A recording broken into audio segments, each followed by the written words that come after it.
Hello everyone, welcome back to my channel. तो आज के वीडियो में मैं बताने वाली हूँ 6 तरीके के पराठा जो कि बहुत इजी, सिंपल एंड बहुत ही कम समय में बनने वाली रेसिपीज़ है, जिसे खा करके सभी लोग खुश हो जाएंगे। तो चलिए जल्दी जल्दी से इन 6 तरह के पराठे की रेसिपी को मैं आप लोगों के साथ शेयर करती हूँ। This 4-layer paratha is the ultimate combo, crispy on the outside, soft inside and totally irresistible. Let's try this recipe of my paratha series of part 1। तो इसे बनाने के लिए सबसे पहले हम आटा गूंथ लेंगे और उसे रोटी की तरह गोल बेल लेंगे। फिर उसमें चाकू की मदद से कट लगा लेंगे और स्टफिंग को फिल करेंगे। सबसे पहले लेयर में मैंने डाला है पनीर, फिर दूसरे लेयर में आलू मसाला, तीसरे लेयर में प्याज और धनिया पत्ता और चौथे में घी और लाल मिर्च पाउडर। चारों को अच्छे से फोल्ड करेंगे और उस पे कलौंजी और धनिया पत्ता डाल करके अच्छे से बेल लेंगे। अच्छा, तो अब बारी आ चुकी है इसे पकाने की।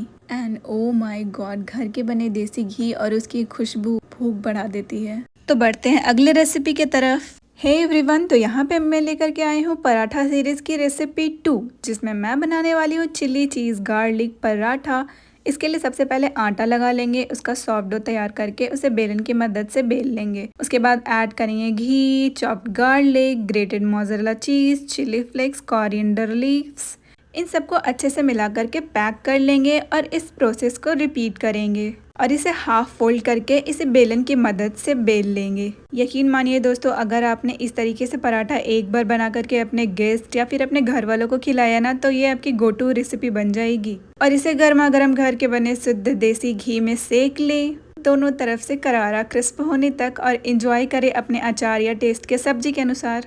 वो कहते हैं ना कि आदमी के दिल का रास्ता पेट से होकर के जाता है, बट मेरे हस्बैंड का पनीर या टोफू के मजेदार अलग अलग तरह के रेसिपी से होकर के जाता है। उनका बस चले तो हर चीज में paneer paneer. So here I am making one of his favourite recipe, that is tofu paratha recipe of my paratha series of episode 3। तो इसे बनाने के लिए कुछ बेसिक से इंग्रेडिएंट्स चाहिए, जैसे टोफू, प्याज, हरी मिर्च, धनिया पत्ता, कलौंजी और अजवाइन। साथ ही साथ नमक ऐड करके उसे अच्छे से मिक्स कर लेंगे। और अब इस तैयार मिक्सचर को स्टफ करेंगे हम आटे की बनी लोई में और उसे बिल्कुल अच्छे से पैक कर लेंगे। हल्का सा आटा लगा करके उसे हाथों की मदद से प्रेस कर लेंगे ताकि पनीर चारों तरफ फैल जाए, कहीं से निकले नहीं। But by applying this rule more than 100 time, tofu को तो बाहर निकलना ही था, क्योंकि ये तो मेरे हस्बैंड के लिए बन रहा था और उन्हें चाहिए भर भर के टोफू। तो अब फाइनली बारी आई है इसे पकाने की। घर के फ्रेश घी से इसे गर्मा गर्म पका करके सर्व करेंगे अपने फेवरेट दही या चटनी के साथ। Do try this.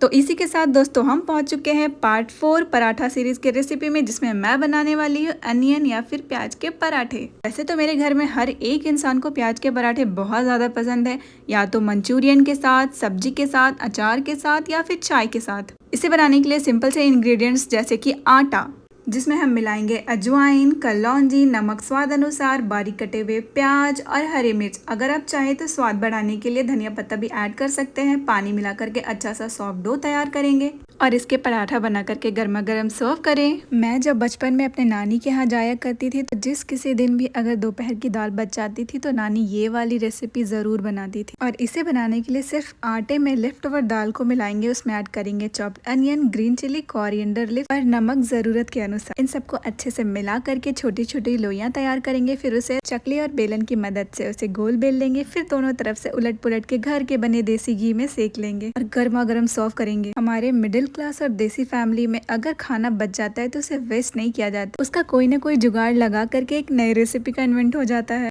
तो इसी के साथ आज हम लोग पहुंच चुके हैं आज के लास्ट एपिसोड में, जो कि मैं बनाने वाली हूँ टोफू स्टफ्ड पराठा, जो कि पराठा का एक मिनी वर्जन है, जिसमें हम टोफू या फिर पनीर में कुछ मसाले मिला करके उसे पतले रोटी के ऊपर चिपका लेंगे और उसे रोल करके छोटे छोटे पीसेस में कट कर लेंगे और उसे हाथों की मदद से चपटा करके तवा पे गरम गरम सेक लेंगे। मैं तो अपने मैक्सिमम रेसिपीज में घर के बने घी को ही यूज करती हूँ और ये हेल्थ के लिए बहुत ज्यादा अच्छा होता है, क्योंकि इसमें ना किसी तरह का मिलावट का झंझट, ना ही टेंशन होता है। तो cook healthy, stay healthy, eat healthy. तो कमेंट सेक्शन में बताएं जरूर ये रेसिपी कैसी लगी। Thanks for watching.